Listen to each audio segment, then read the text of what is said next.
Yo, what's good, guys? Inswain with Inswain Audio. Welcome back to the channel. If you're new here, man, where have you been? Make sure to subscribe and to join our family because I'm dropping tutorials, tips, fun videos, anything relating to audio engineering, mixing, and mastering every single day. Welcome, we missed you. Anyways, today I'm going to be telling you the biggest lesson that I learned after mixing. I know when the title says 1,000 songs, but I didn't want to scare people away. It's honestly over 3,000 songs. So I've done this a few times. Let's get into it.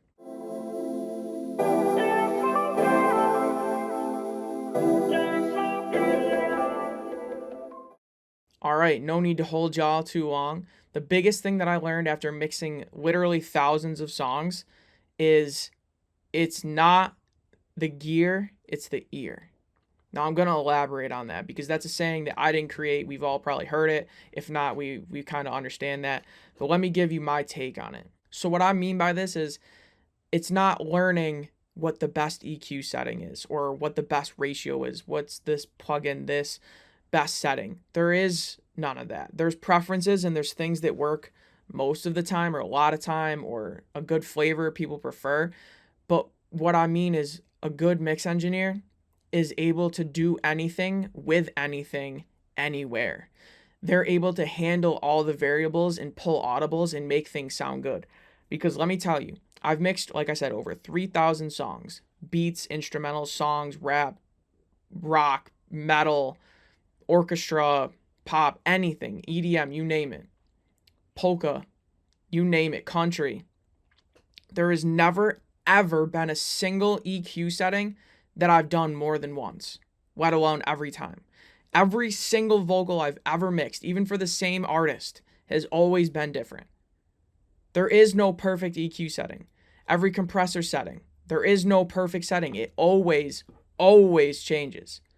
Now, there might be some presets for reverbs you like to use that sound good a lot of the times, and you only need to change one or two things. I'm not saying that's not the case, but there is never any type of plugin with this setting that's going to work all the time for everything, unless it's like something specific like that, like I said, like a reverb setting you like to use.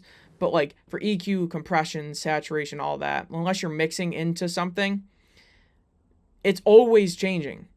So you need to stop looking for what is the perfect EQ setting, what is the perfect compressor, the perfect setting. That doesn't exist. It's in you. You have to be the one that knows what sounds good and change it, and it'll always sound perfect, right? You can't have the plugins stay the same and always be feeding it different songs. The songs are always changing and always a different thing going into the machine. So what the machine does to spit out something good always has to change as well. So what I'm saying is, what I learned is that it's me that's improving. I'm understanding what sounds good and able to make things sound good. That's what you learn. You don't learn, well, you do learn how to use things, but you're not learning what the best settings are and what's always going to work. There is no secret. It's develop your ears, develop your taste, know how to use your tools, and you'll always be able to deliver something good. Sometimes better than others. That's another discussion, but it's you. It's you. You're the one that's improving, not your knowledge on the tools.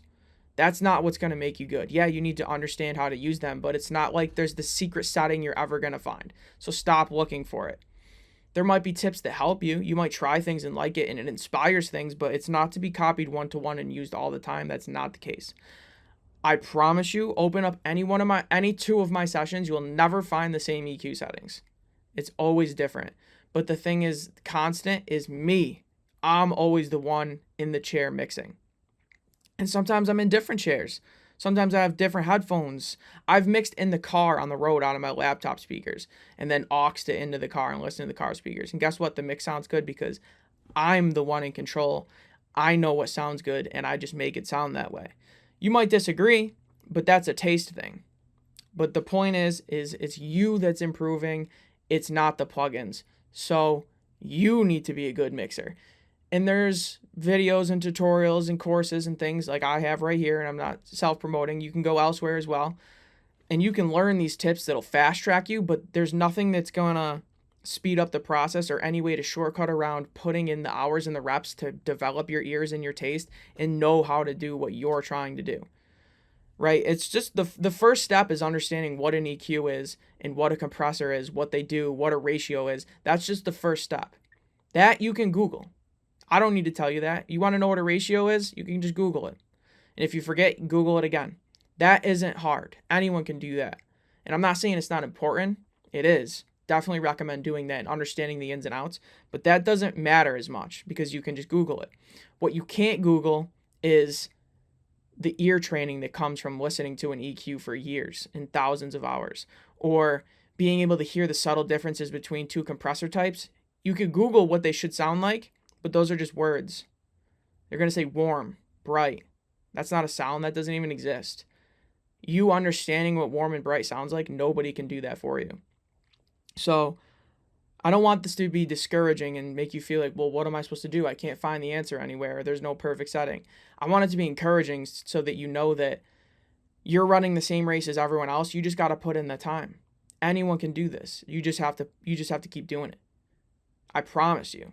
I started from nothing. I remember I used to get my songs mixed and I would talk to my mix engineer in person and I was like, I would never mix. That looks impossible. It looks so confusing and unfun. And here I am.